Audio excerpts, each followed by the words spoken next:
you handle the changings and everything? No. You don't do that? Maybe you better let me hold her. I get along with the children better. Yes, I know. I'm handling it. What's the hardest thing about school for you? Buttoning my pants. Where are you from, Gladys? Sacramento, California. You'd like a $100 bill? Oh, sure. Well, here it is, a $100 bill from my butcher. There's a... Who is Nancy Sinatra's father? Dean Martin. I was hoping to revive my TV show, People Are Funny, but I can't seem to find any unusual people in Gotham City. No, this is just an ordinary, fine, upstanding metropolis. The way that he talked right to them, that they completely forgot that there was an audience out there. So even for the little children, there was that really one-on-one that he drew the best of them out. What's your dad do for fun, Tim? Drinks beer and smokes cigars. What does your mother do for fun? She doesn't have any fun.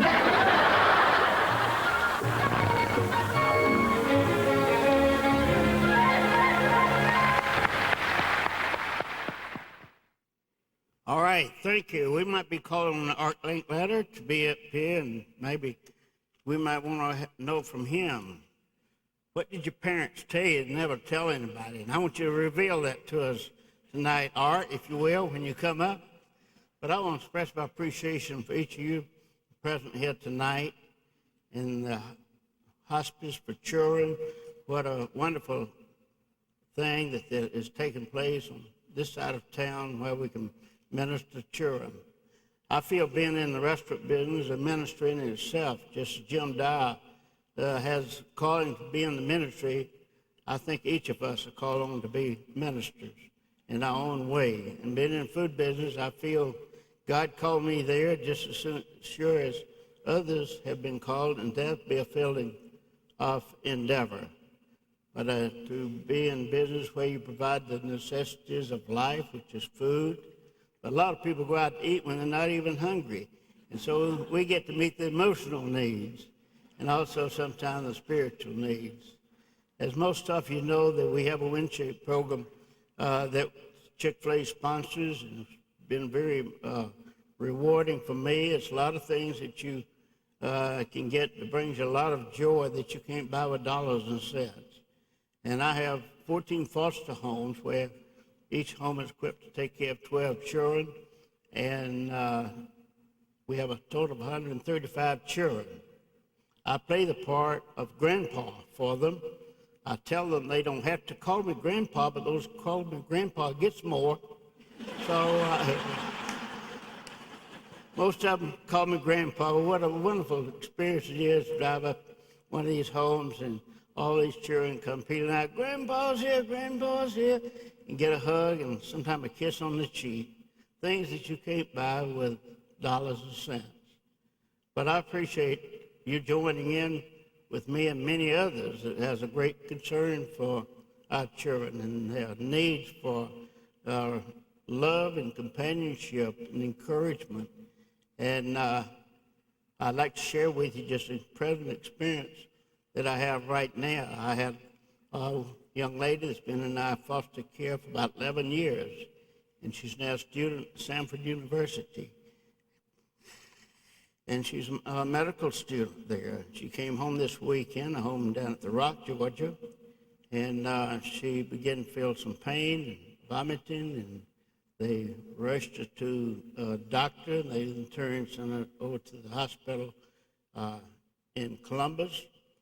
But we're reading right now, she has a blood clot on her brain, 19 years old, beautiful, beautiful girl. And we're waiting word from Emma right now as to what we should do about diagnose and what would be the best treatment for her. But I'd ask, this is a praying group, that y'all sometime in your prayers this evening, that you might pray for Amy. 19, she does not have parents, but she has a great need now. She's a little scared because she realizes now the seriousness of this. But there's a lot of ministries that we have, and certainly you ministering to the children in the hospice care, what a great, great need of service that you are rendering. Now, Art Linkletter, if you'll start coming up the steps here, now you're older than I am, so it took me about 30 seconds to get up here. I'm going to be talking about you, so I think you ought to be here to verify what I'm beginning to say. Just come right on up here. I might say something wrong, and you'll have an opportunity to correct me. He said he would not need any help in getting up those steps. You come right on up here. You want me to come help you, or you gonna make it yourself?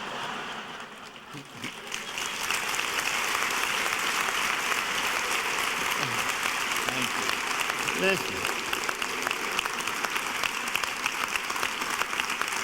Thank you. Get over to the microphone. All right. I'm 82. This guy, believe it or not, is 91. He doesn't look it, does he? Doesn't look at all, man. I had the privilege to get acquainted with Art Linkletter in 1979. I was a recipient of, well, it was 89, it was, the Horatio Alger Award.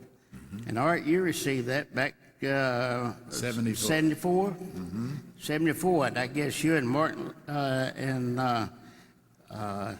others that started this, because I guess you was an infant back then. Yeah. But I'm a little confused. Am I the speaker here tonight? well,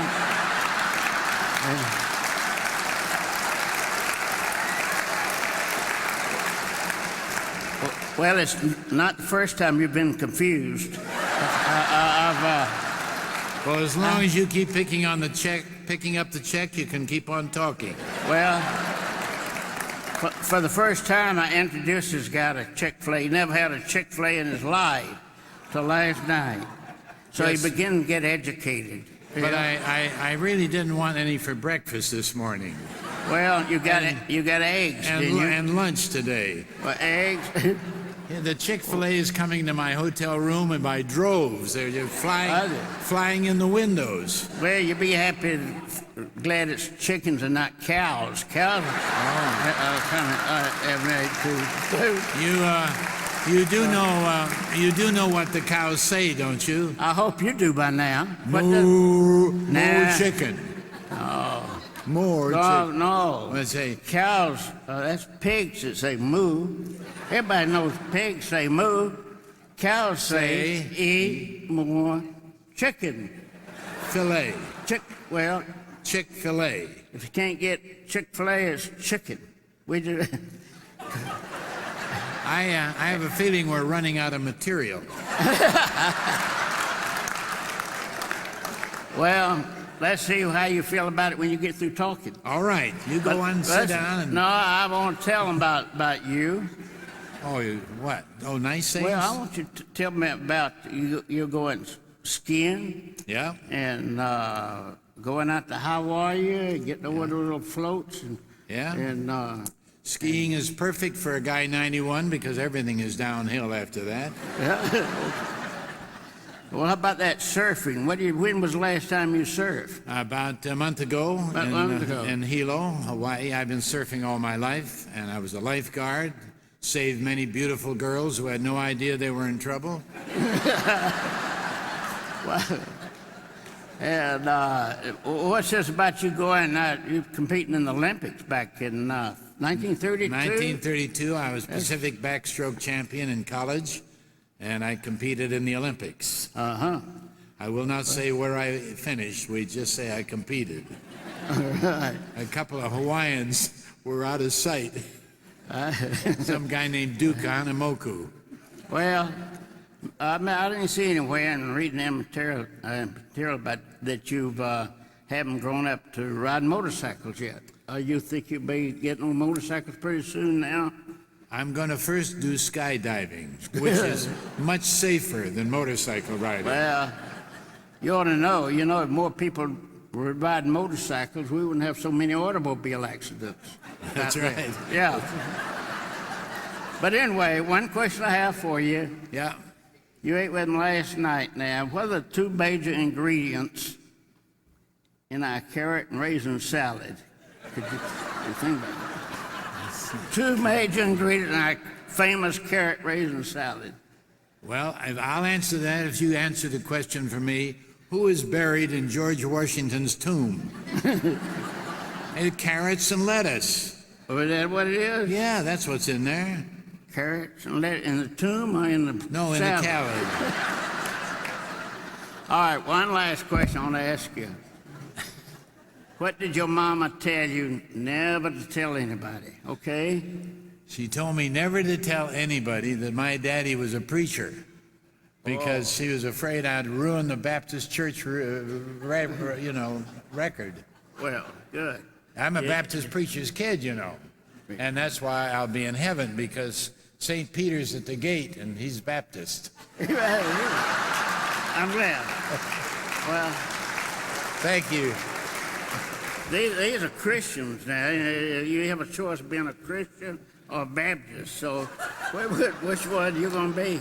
I don't know. What I'm worrying about is how I'm going to finally get to talk. Well, you have it. But be sure you say something, yeah? Yeah.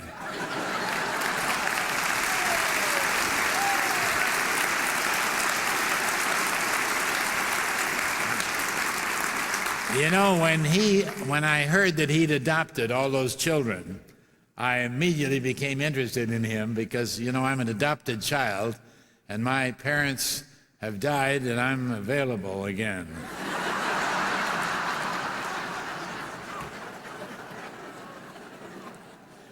That's true. 91 years ago, I was born in a little town called Moose Jaw, Saskatchewan, a town which, incidentally, they're renaming in my honor, Loose Jaw. But anyway, I was born up there. Young parents who were unmarried came to this little remote town to avoid any scandal from wherever they came, and they vanished out of my life. I never knew their names or who they were or what they were. For all I know, I'm Chinese. But at any event, that's the start I had, and that is an interesting start because shortly after that, the Linkletters were coming through Moose Jaw. He was an evangelist, preacher, about 60 years of age, crippled with one leg, and a wonderful man, kind and sweet and lovely man, but very poor. He was a shoemaker on the week, and Sundays he preached. So in effect, you might say, he saved souls. But anyway, they took me and we made a very, very good move. About a month later, we moved to San Diego, California, which was a beautiful place for a boy to grow up with the beaches. I became a lifeguard and I had wonderful time in Southern California. As a lifeguard, I saved many, many beautiful girls who had no idea they were in trouble. But I got them in. I brought them in, sometimes giving them mouth-to-mouth resuscitation on the way in. But actually, I'm delighted to be here. To be serious, this is a wonderful cause. I do a lot of speaking, about 70 speeches a year, much of it for fundraising for worthwhile organizations like Christian schools and hospitals, retirement centers, for leprosy, the Canadian and American missions for leprosy. I'm the chairman of the Alzheimer Research Foundation and do a lot of things for people who are hurting. And you have started here 20 years ago to do something that's so important because life has a wonderful and interesting, mysterious start, and life has a mysterious ending, and too little has been said about it, too little has been done over the years to make the passing of people who are in pain and hurting more painless and more acceptable, and that's what you're doing here. I was delighted to see the place today and visit it and to see the people. I talked to a 99-year-old lady there. See, my specialty are two ages, the old and the young. My best interviews all through the years have been children from 4 to 10 and anybody over 75 because they're the best interviews. They say outrageous things. The children don't know what they're saying. The old people don't care.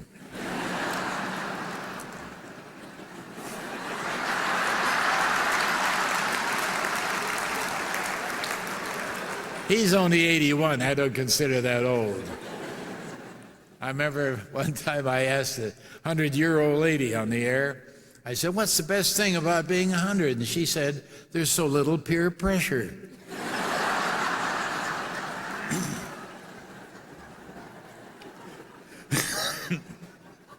Last year, you may have read this, a 122-year-old lady in France, the oldest living woman on the planet, died, and before she died, they asked her, a few months before she died, what was the secret of her longevity? She said, I quit smoking at 117. But the old folks are lots of fun, and the kids are a lot of fun. When they showed that little clip up there, the one that I'm proudest of is the way that kid stopped crying the minute I took him in my arms. That's experience, I tell you.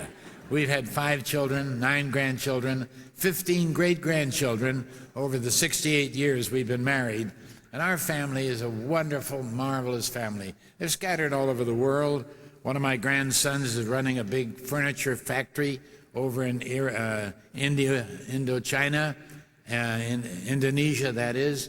And then I have children in New York City and Seattle and San Francisco, San Diego, and of course Los Angeles. I get them all together as a family once a year, and we take a bed and breakfast place at some interesting spot, Palm Springs or Santa Barbara or someplace, and we spend 4 or 5 days getting acquainted. I think one of the great weaknesses of our social structure today in America is the family drifting apart by divorce, by being moved, and not being connected to each other intimately. Email is okay, but it's like sending a telegram. You have to see people, and I get our kids together, and they all are very anxious and happy to come for 2 reasons. First of all, I pay their way, and secondly, I say that those who do not come may not be there for the hearing of the new will.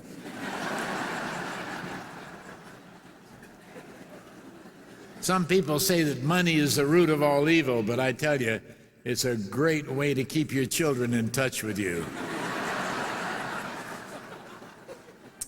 I say I'm happy to be here, and of course at my age, I'm happy to be anywhere.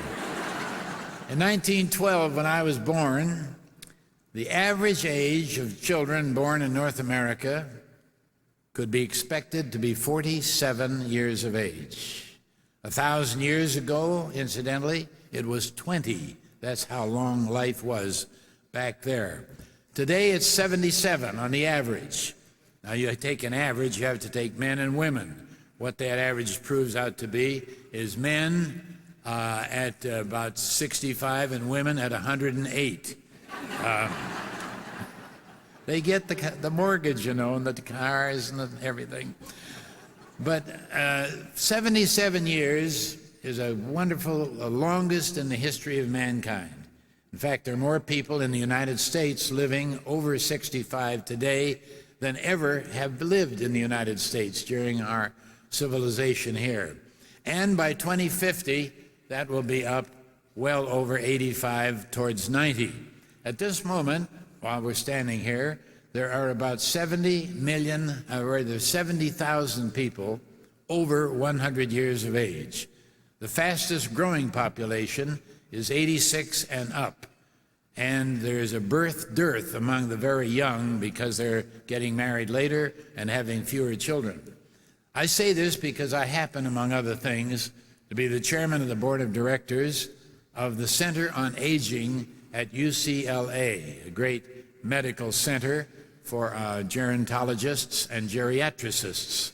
Those are the 2 kinds of people interested in old age. Geriatricist is a doctor. A gerontologist is a behavioral science, because we now know that in your life and mine, as you get older, the genes you've inherited from your mother and your father represent only 30% of the longevity, and your lifestyle represents 70%. And so you have to be careful as you get older to be taking good care of yourself, have a good doctor, and not to continue the bad habits that you have spent 40 years developing. It's kind of like in the explanation if you have an automobile. And since Truett is a great collector of automobiles, he'll appreciate this. If you're going to buy an automobile, and you can buy anything you want, but there's two cars you can get. One is a Rolls-Royce, and the other is a Volkswagen. You're going to pick the Rolls-Royce probably. But 40 or 50 years from now, those same two cars, if you get the choice of them, might very well be the Volkswagen. It depends on who had them, how they were cared for, how they were repaired, and oil, and all the other good things. The same thing is true with your body and your mind. You have to spend a persistent amount of loyal and intelligent time living correctly. That's been an interesting field for me for the last 14 years. And as I study the things we're able to do now that we couldn't dream of doing 10 years ago, we can now look into the human brain of a living person through a PET scan, which is a positron emission tomography, and we can map the brain as it works. Think of that. We're already beginning to look into the last big secret of life, the interior of the brain, which no ordinary X-ray could see except the structure. And now we're learning how people think and why they're getting Alzheimer's, and that's a very important part of my life. Then, too, I'm here because I've had tragedies in my life, and I've faced death in many places, entertaining the troops and being a part of the overseas entertainment group in Vietnam, in Guadalcanal, in Okinawa, Cambodia. I am a member of the Merry Mad Monks of the Demilitarized Zone of North and South Korea. In fact, I've got a number of rather strange honors with my trips all over the United States with Parson, the minister for the ministry for the penitentiaries, chaplains they are. I was named, due to my work there, as an honorary felon. I'm rather proud of that. I've done things for other groups. I'm an honorary Girl Scout. That may seem silly, but my den mother is Debbie Reynolds. I can hardly wait for camping season to begin again. I'm an honorary waiting wife. In honor of entertaining the wives who were put in a special town built by the country for the wives of men overseas in World War II. And I entertained there. And so I've had a marvelous and interesting and different kind of a life than you might expect from just doing funny stuff with kids and proving that people are funny.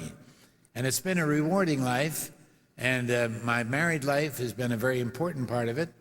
I met a young lady named Lois at a dance. I learned she could reverse pivot, so I married her. Actually, we were floating in an old rowboat in Mission Bay in San Diego. After we'd been seeing each other a while, I said to her, honey, I think we ought to get married or something. And she said, we'll get married or nothing.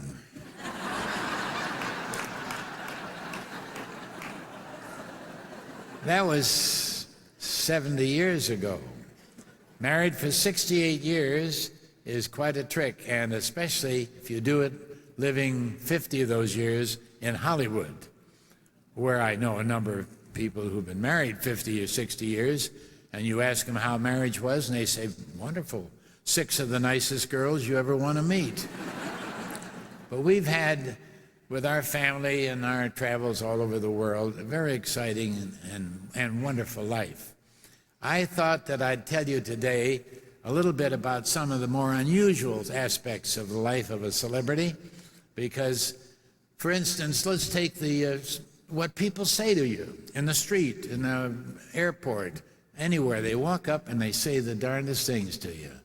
They say, oh, aren't you, are you who I think you are? And I say, yes, I probably am. And they say, you are not. And they leave.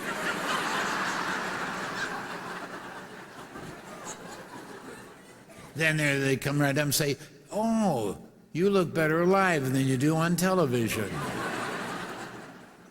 One little old lady said to me, Mr. Linkletter, I'm one of your oldest fans. She says, I've watched your career right from the beginning to the very end of it. And then there's some who get kind of confused meeting a well-known person, and they get their words mixed up. I love this. Happens quite often. A lady will come up to me and say, "Oh, Mr. Linkletter, you're one of my biggest fans."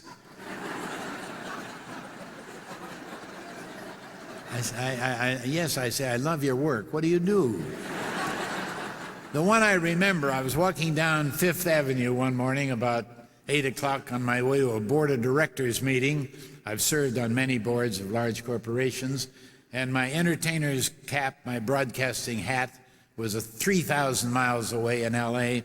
I'm coming into Wall Street for a big meeting with some large corporation, and suddenly I'm interrupted as I walk down the street by a hand on my sleeve. And I look down, and it's a sweet little grandmotherly lady, gray-haired, and she's looking at me irritatedly. And she says, "You famous people can't walk by us nobodies." Says, "If it weren't for us nobodies, you wouldn't be anybody." She's angry. And then she stopped and she says, "Now let's see, who are you?" I started to tell her, and she says, "Don't tell me, let me guess." Says, "You're Jack Benny." "No, you're not telling me." "You're Lawrence Welk." I say, and I'm in a hurry. I say, "No, Art Linkletter." He says, "No, that's not it either."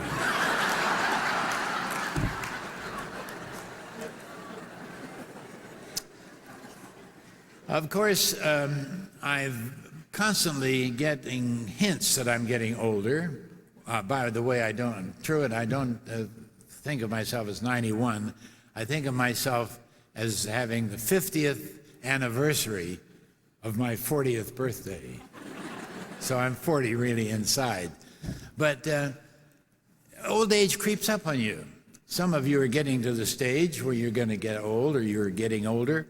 And if you're in reasonably good health, you begin to just realize little things. You got to watch for them. For instance, you sit down in a rocking chair, you can't make it go. You sink your teeth into a steak, and they stay there. People are mumbling all the time.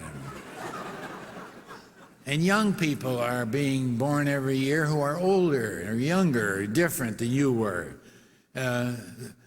Another thing, you notice that there are no more report cards tacked onto your refrigerator door. They're all graduated and gone someplace else. You still follow the opposite sex occasionally, but you can't remember why.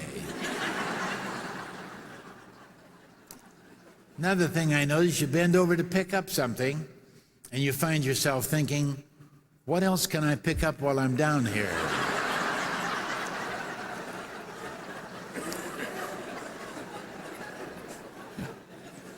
Your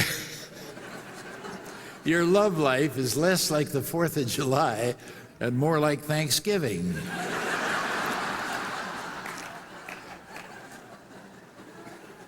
You can tell your best friends any of your personal secrets because they can't remember them either.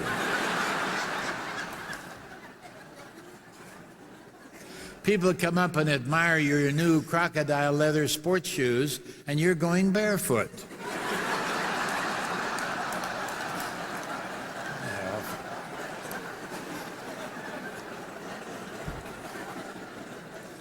On the other hand, there's some good things about getting older. Getting older, you probably, if you're captured and you're a hostage, you'll be among the first released.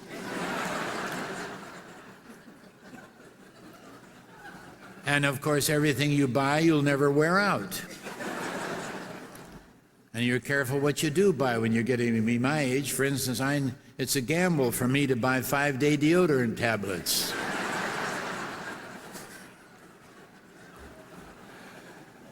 But living to be old also means that you have some wisdom. And wisdom, I have discovered, is only to be acquired mainly through living. You can be smart when you're young, you can be bright, intelligent, quick, but the wisdom that comes from having bumps and having experiences in life teach you the lessons that are most important. And I like to think, after all these years, it is generally true that life is what happens to you while you're making other plans. Think about that. Think about that. Phyllis Diller the other night said to me, "Art, do you want to know how to make God laugh?" I said, "Well, that's a silly question. All right, how do you make God laugh?" She says, "Tell him your plans." It's true. Most of us go through life and are bumped and twisted and tilted in directions we never dreamed we'd be in. And from those experiences, we learn. We learn to accept sorrow. We learn to accept frustrations, and bitterness, and disappointment. And of course, we also learn to have great new wisdom about things we never thought of before. For instance, I now know, or I feel very strongly about it, that if God had wanted me to be able to touch my toes, he'd have put them on my knees. Silly trying to stoop over and touch your own toes. And also you learn that if you've got to follow the opposite sex, you better pick a downhill road so you can follow them without too much trouble. And you can't remember why you're following them anyway. A lot of myths about getting older. Myths are that you are either, after 65 or 70, either sick or senile or sexless. And it's not true. Older people have activities, and if they have a passion for something in their life, take Truett, my dear former friend, until this moment. He's got a passion for what he does. As I've followed him around the last day and a half, I could see he mixes with people. He immediately makes contact with them. He's always anxious to pet a child or pick him up.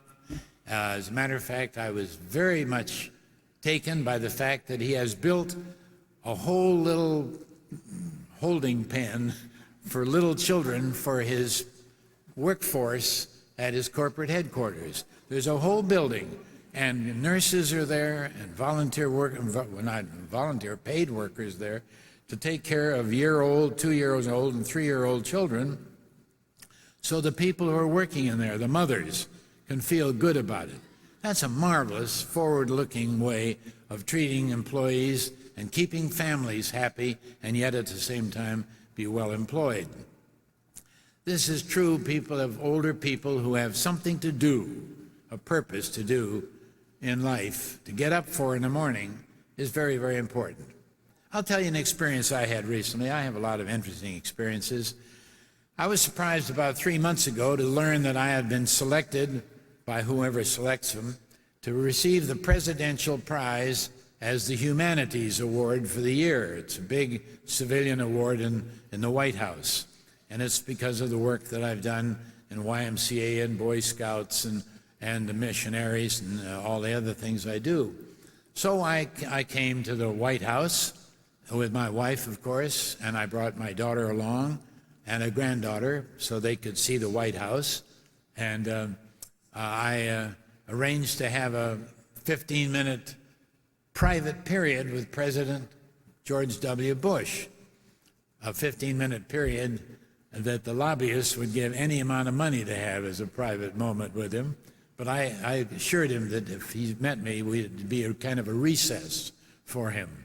So he met me at the door, good man and a sense of humor, met me at the door of the Oval Room, and he said, "Art, come on in." He said, "My mother, Barbara, tells me that you've spent more time in the White House than I have." And I said, "Well, where were you when President Hoover was here?" I was there. I have slept in the Lincoln Room many times, the famous Lincoln Room which Mr. Clinton turned into a Days Inn.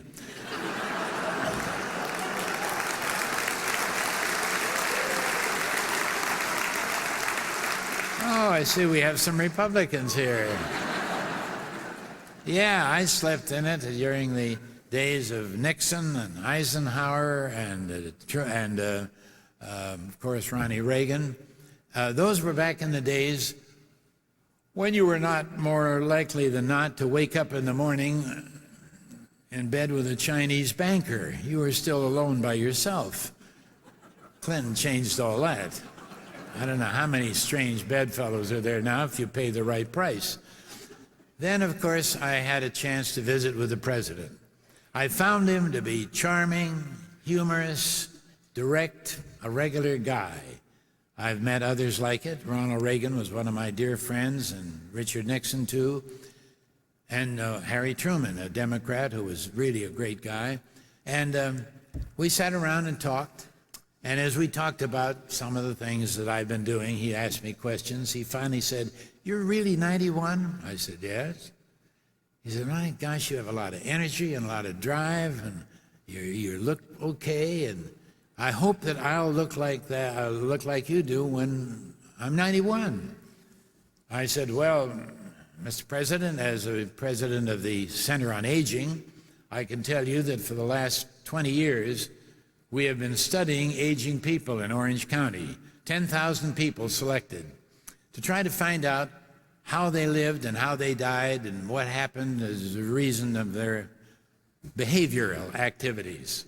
And we have mapped out a kind of a road to aging, a successful road to aging that depends upon a number of things that we find were instrumental in people living longer and longer and longer." He said, "Well, gee, could you give me the test?" I said, "Right here?" He said, "Yeah." I said, "Okay." And so I tested. I don't think it's ever happened before in the history of the United States. I'm testing the President of the United States on how he's going to look when he's 90. But I did it. I know the questions and I know the answers. The first question that you always ask somebody when you think about growing older and living happily, healthily, do you smoke? Do you know, ladies and gentlemen, that 1 out of every 3 persons who smokes dies of something that results from smoking that cigarette? Imagine a product sold nationally to millions of people where 1 out of 3 people are going to die because they take it. You'd think they'd stop.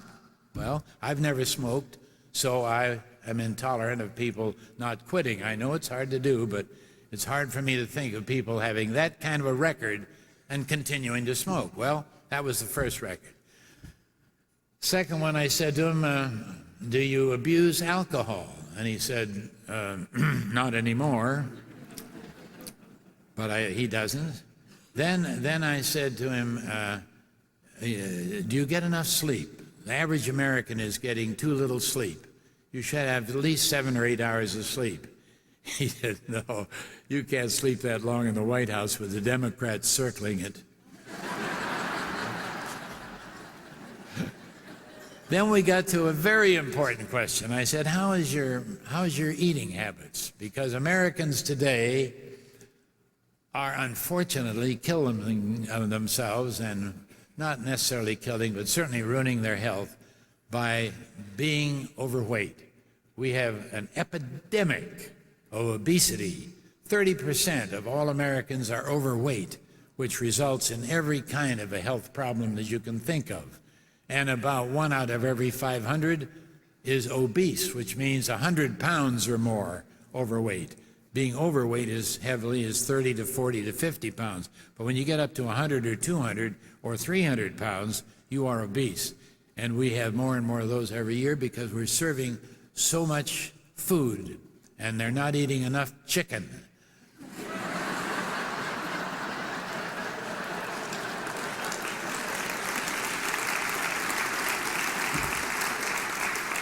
He's been taking me to food. I got to pay him back now in that little commercials.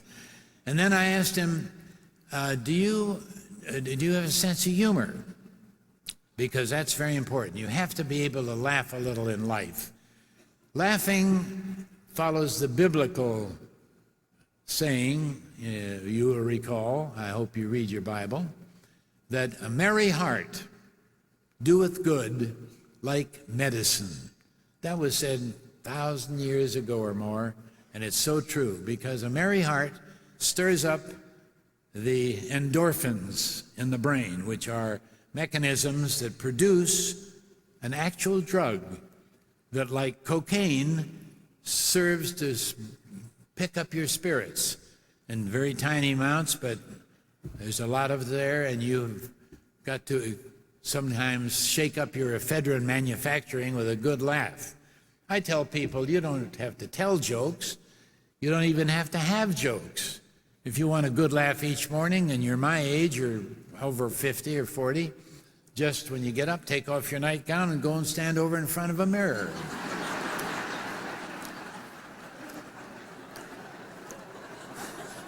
You'll either laugh or you'll cry. Either one shakes up the ephedrins.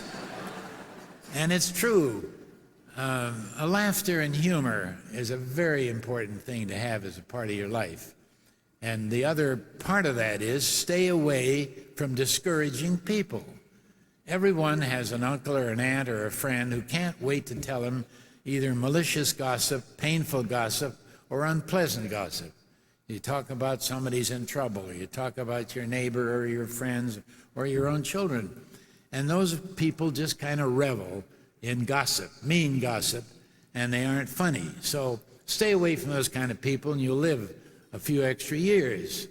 And then, of course, the next thing would be that you have exercise. And he gets lots of it. He assured me, told me how much he walks and how much he runs. And he's very lean and he looks in good shape.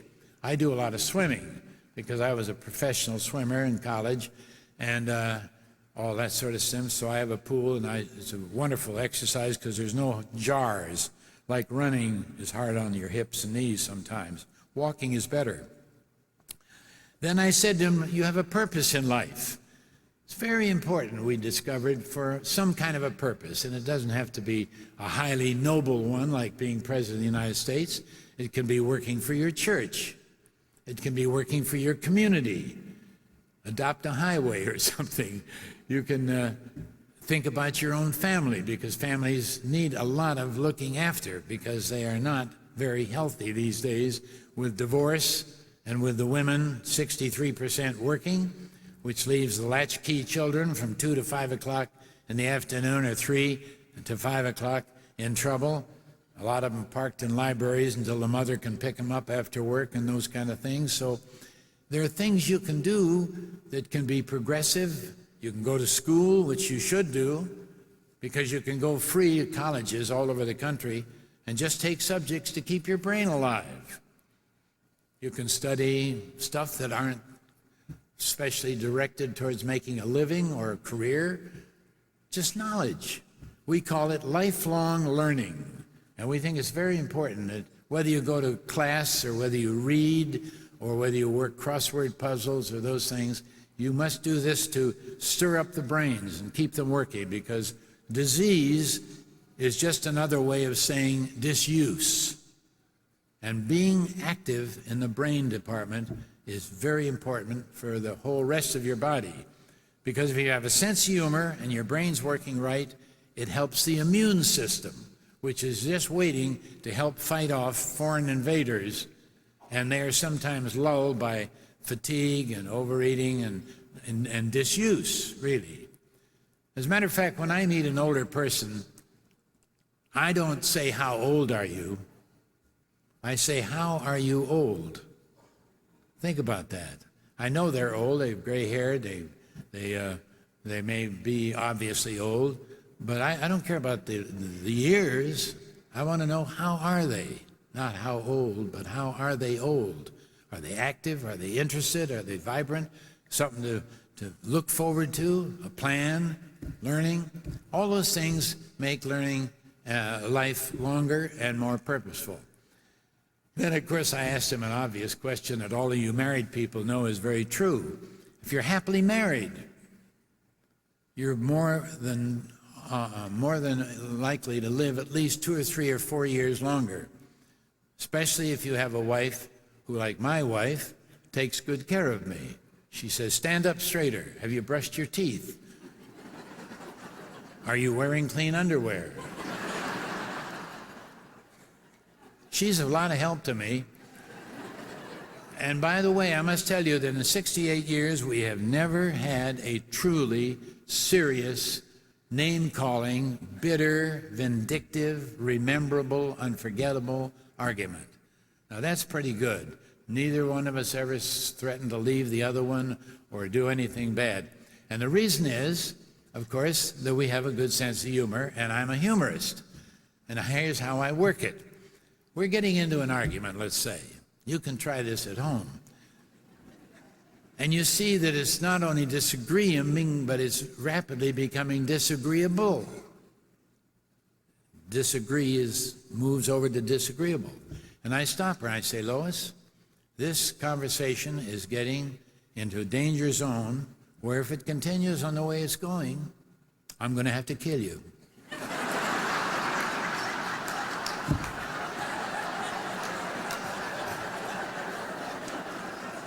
It's marvelous. It works because she thinks it's funny. She doesn't know I mean it.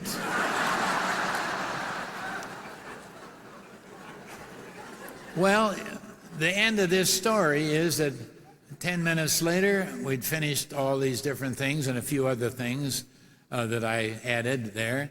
And he said, well, how did I do? I said, you passed. You passed. He says, what do I get? I said, you get an honorary degree that I can give you. He said, what is it? I said, you're an honorable geezer.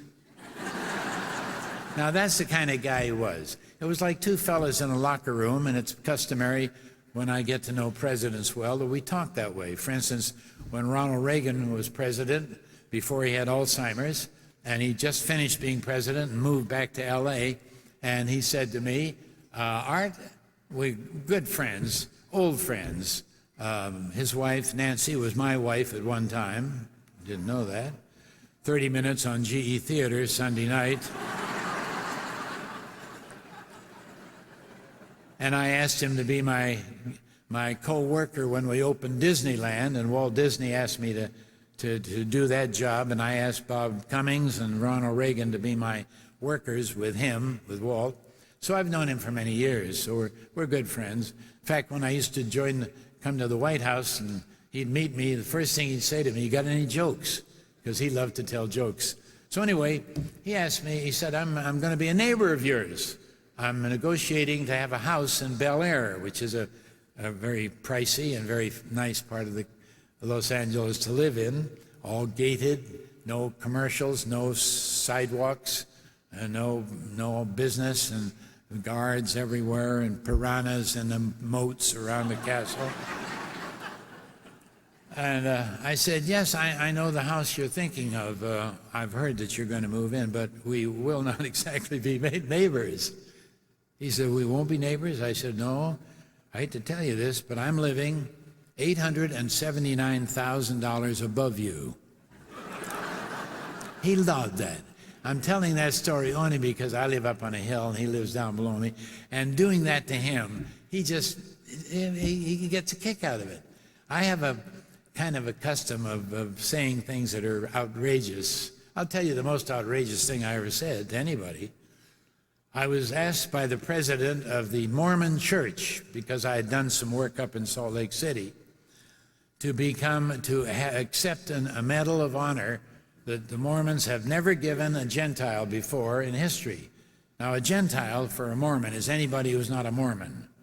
In fact, I tell my Jewish friends in Hollywood, if they want to become Gentiles, move to Salt Lake City. They're Gentiles. So it was quite an honor, and I appeared at Brigham Young University in a great big amphitheater with the mountains, beautiful snow-clad mountains up behind us, about 20,000 people, and the Salt Lake Mormon Tabernacle Choir was there singing, and they gave me this medal, and I'm the man, I forget what it was called, the Man of the Year, that kind of thing.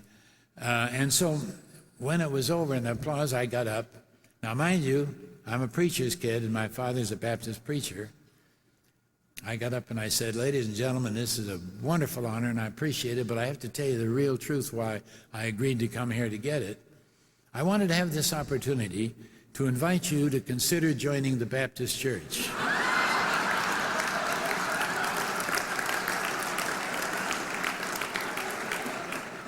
Now, if you don't think that was a bomb burster, I thought for a minute, no, they're going to kill me, because I was right in the heartland there, but I managed to overcome it. But then I've had many unusual experiences. Nehru, the Prime Minister of India, heard about my interviews with children here in the United States, and he invited me over to be the guest of the country on behalf of the children of America, being friends of the children of India. And so that was quite an honor. And I took my wife, of course. We flew over there, and he gave me an official guide who was the head of cottage industries, which would be like here being the head of the U.S. Steel Group or some building conglomerate. Because the cottage industries, with a billion people out in the villages doing homework and making homemade things, and then it all comes in, there's a huge amount of their national currency. So this lady, her name, if I can remember it, was Kamala Devi Chattopadhyaya. It's not a name you just ordinarily think of. And she took me all over India. We rode elephants and we did everything. And finally, in Madras, big city there, they had a farewell dinner. And while Nehru wasn't there, the governor of the province was there, and a very fancy dinner. And they gave me, you know, I've been giving away prizes all my life. In my shows, I say, what's your name? And if you know, you get a car or a house or something. And so they gave me a going-away present. You'd never guess. You'd never guess what they gave me. A live elephant.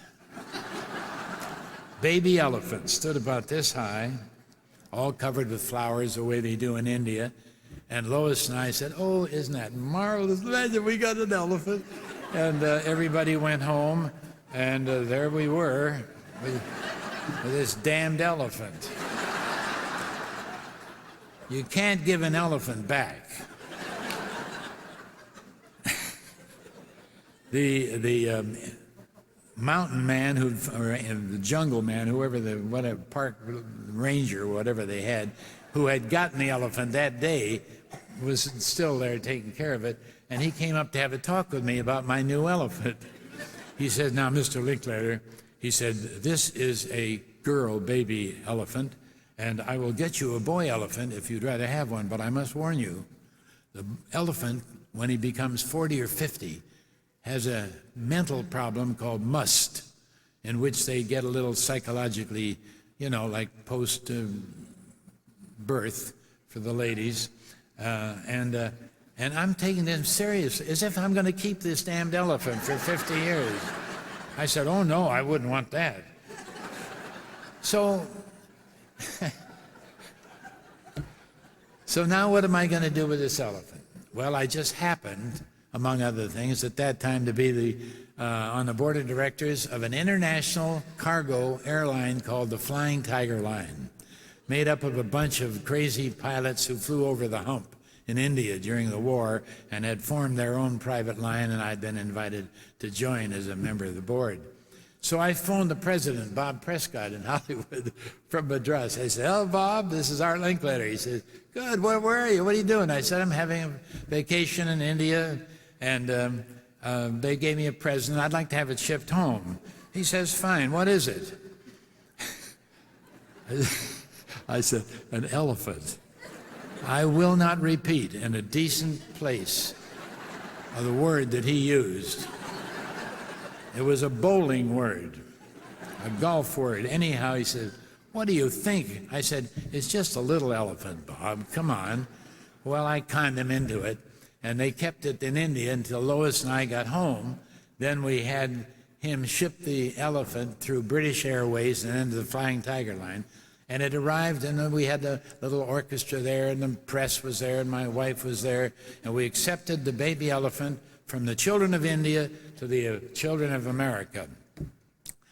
Now, we had a nice home. We just moved recently into a neighborhood about 7 classes above my previous economic neighborhood. And to give you an idea who lived in my block, across the street was Humphrey Bogart and Lauren Bacall. Next to him was Judy Garland. Next to her was Lana Turner. On the right-hand side is Bing Crosby. Next to me was famous songwriter Hoagy Carmichael. I was the only one in the whole block I'd never heard of. We had a big garage, and I put the elephant in the garage. Now, I must tell you that in that neighborhood, I had not been asked. I'm a radio guy, and they're all movies, big people. I'm just a newcomer. Nobody knew me much. My mother was very favorable, but I was not invited to any of the parties. Nobody ever said hello or anything. But when we had an elephant, and they all had children who had to see the elephant, I decided that's how I was going to break into Hollywood society. So we had an elephant party for the children of the neighborhood as long as they brought their parents. And I had a popcorn machine and a clown that I hired, and here was the baby elephant. And that's how I got to be friends of all these people and got to other parties. But there was one little flaw in this whole thing. The elephant lived in my 3-car garage, which only had 2 cars, with the elephant boy that came with it, who was 75 years of age. Had to have him to calm him while he flew. And they're living there, and the elephant is eating about 60 pounds of old bread and various things like that, a little chick-a-fill here and there, just to make him feel good. But he left behind about 112 to 14 pounds. Where this came from, I don't know. But it kept filling up the garage. Now I'm on the ocean side, and the wind is blowing through the garage into Humphrey Bogart's house. So we became very well acquainted. I didn't make calls on him, he made calls on me. And I said, I'll get rid of it. He said, well, hurry, will you? We're not breathing well. So I gave this little thing to the LA Zoo for the children of India to America. And now, when I go down and see him, this is 45 years ago, and she is there. And now when I think of what must be happening, I thank God he's not in my garage. In the meantime, Humphrey Bogart has died, probably from breathing this stuff. Well, this is just one of many, many adventures that I've had. Speaking at the United Nations, I've had other adventures. My life has been full of marvelous adventures. And one of them now occurred as a result of the fact that we had a tragedy in the family. October 4th, 1969, Lois and myself and our oldest daughter was in the Garden of the Gods at Colorado Springs, and I was going to speak the next morning at the commencement address for the United States Air Force Academy in Colorado Springs. The telephone rang, and my life changed drastically. It was a call from my lawyer, who told me that my 20-year-old daughter, the most beautiful, wonderful, talented child of the family practically, had taken her life, leaped from her apartment building in a suicide after taking LSD. I, of course, did not speak the next day, and I don't know what I did for the next few days, because when a parent loses a child in this manner, it is not a very nice thing to have happen. I was bitter, I was angry. I may have even said some very offensive things about our Lord, letting this happen. And then another phone call arrived while I was still there in a blue funk from a dear friend, Dr. Norman Vincent Peale, the great minister of the Marble Collegiate Church in New York City. And he called to tell me that he was mourning my loss. And he said, furthermore, I can tell you, Art, that one of the most difficult things that a pastor has to do is to try to explain somebody in his congregation or in his friends why a kind, loving Lord would take a child from a good Christian family that did not do any of the bad things that they do in Hollywood, and we lived a nice, normal life like anybody does instead of these idiots in the Rat Pack and so forth. And he said, but in your case, it's not so difficult because for 20 years you've been a part of the American family. People grew up with you. The kids grew up with you. You've been in their homes. They like you. They believe you. You've introduced to their lives the electric blanket, the Tony Home Permanent, Diet Cola, and a lot of other new products that never before had existed, so they trusted me. And he said, you could help in an epidemic that's just beginning in the United States among our young people. An unusual epidemic in that it's a drug epidemic, and it's hitting the youth. All other drug epidemics in the history of the world hit adults who have been pulverized and beaten and defeated by a natural disaster, tornadoes, volcanoes, or guerrilla warfare, or civil warfare, or a pestilence of some kind of flu that's killed millions of people. And they turn to drugs to blot out the impossible reality of their lives. They're so bitter, so unhappy, so downbeat that they take drugs to get them through it.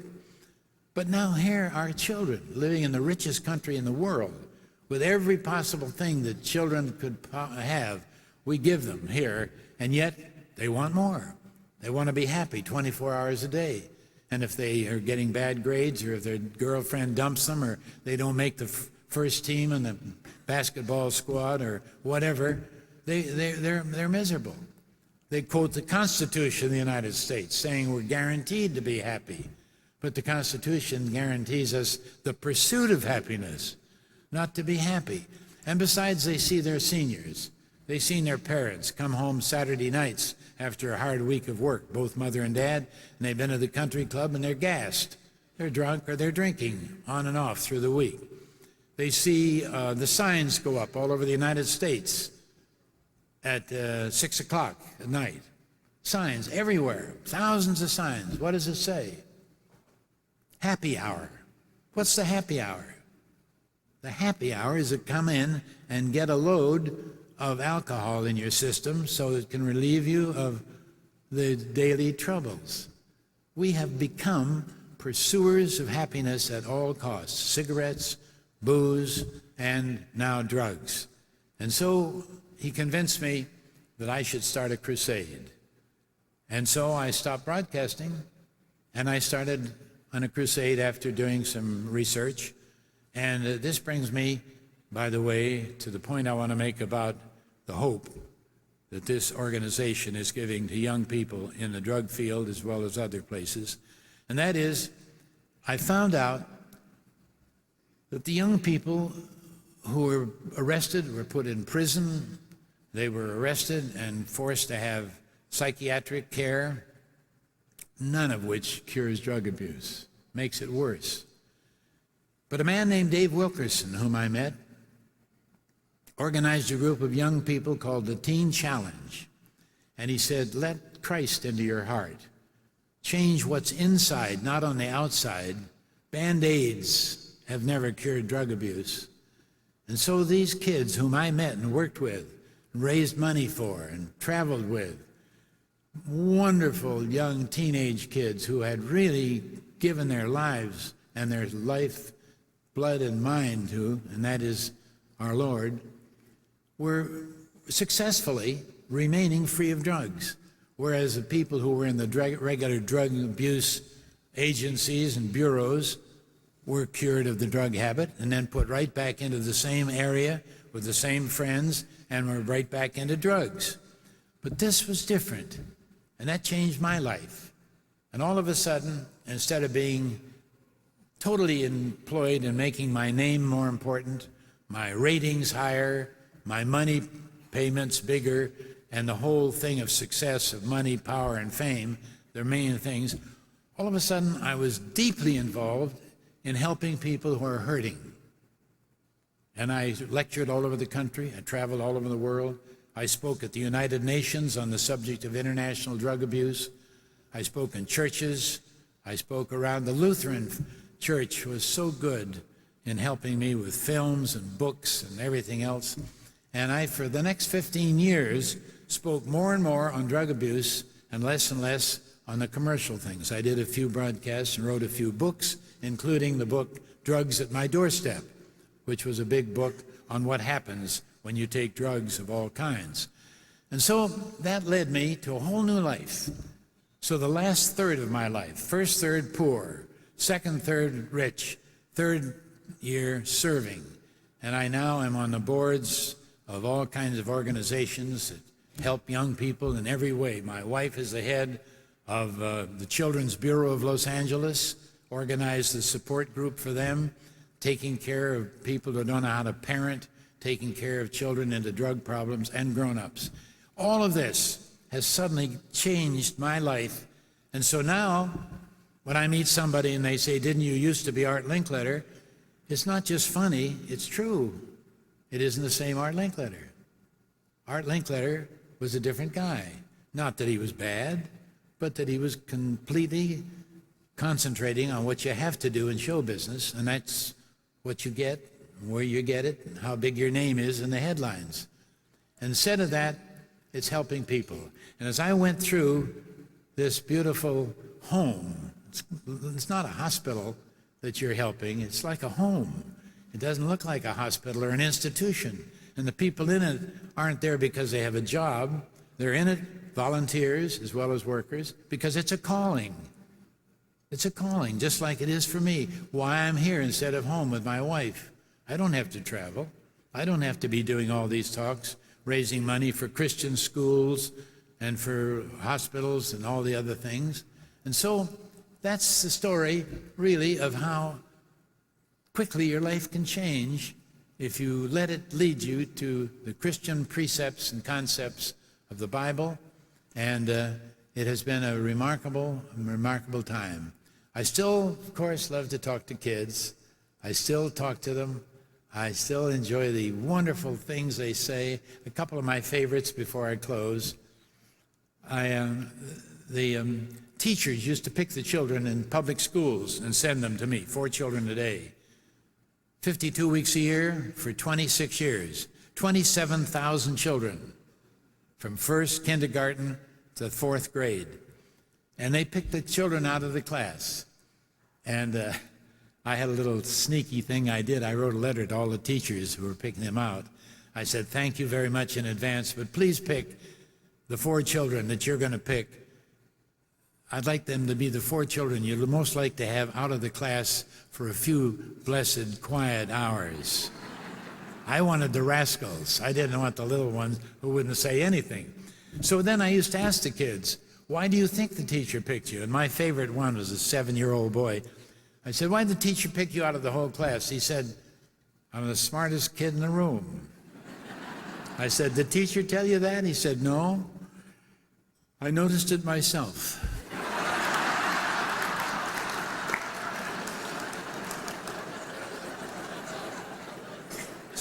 He had a strange last name, Cathy.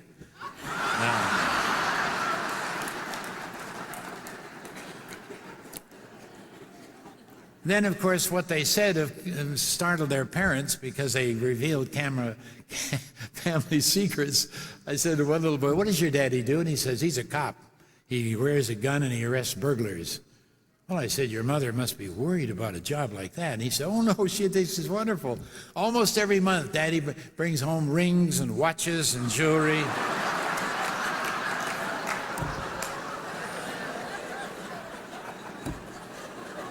Or I'd say to a kid, "Your mother and dad work all the time. How do they have fun?" One little boy says, "How should we know? They always lock the door."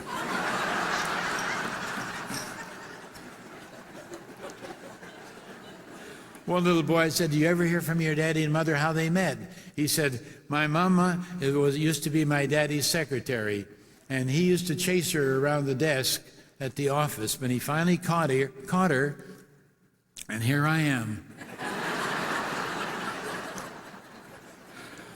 One little boy wasn't very happy, and I said, "George, you don't look happy today. We're here to have fun. Aren't you having fun?" He said, "Yes, but I'm not very happy." And I said, "Why not?" He said, "My dog died last week." "Oh," I said, "it's like part of your family. I'm helping him. But think of this. He'll be waiting for you up in heaven." And the little boy looked up at me and he said, "What would God want with a dead dog?"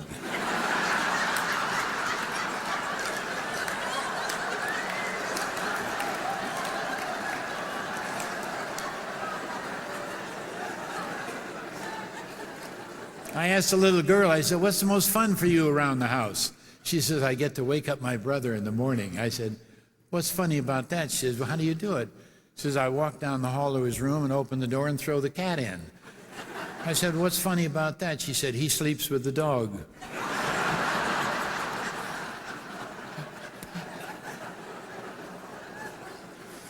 Then, of course, they misuse words. They get close to words, but they're having so many words when they're 4 and 5 that they mix them up. For example, one little girl, I said, how do you help your mother? She says, I help her with breakfast. I said, what's your job? She says, I make the toast. I said, well, how do you make the toast? She says, you get a piece of bread and you put it in that machine. She says, of course, I'm not big enough to flush it.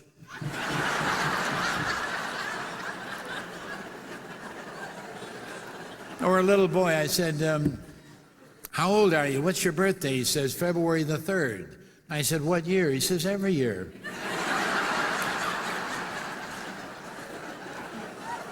One time a boy asked me how old I was, and I said, I'm 55. He says, how high do you want to go? Another little boy from a church. I said, what church you go to? He was only 5. He says, I can never remember. He says, we're either Catholics or prostitutes.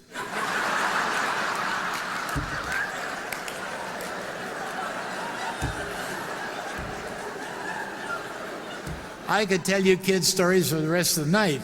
I'll just pick one more. In summer, we went to Sunday schools, and we delved into the Bible, and they gave us stories of the Bible you've never heard before in your life. And my favorite was a little boy who, I said, what is your favorite Bible story? He said, David and Goliath. Well, how'd that go? He said, David was a little guy and Goliath was a bully who beat him up all the time on his way to school or wherever he was going. And he finally got a rock and put it in a slingshot, and he slung it around his head, and he hit old Goliath right in the forehead and killed him. I said, well, that's roughly a Bible story, but all the Bible stories teach us a lesson about life. What do we learn from that? He said, duck.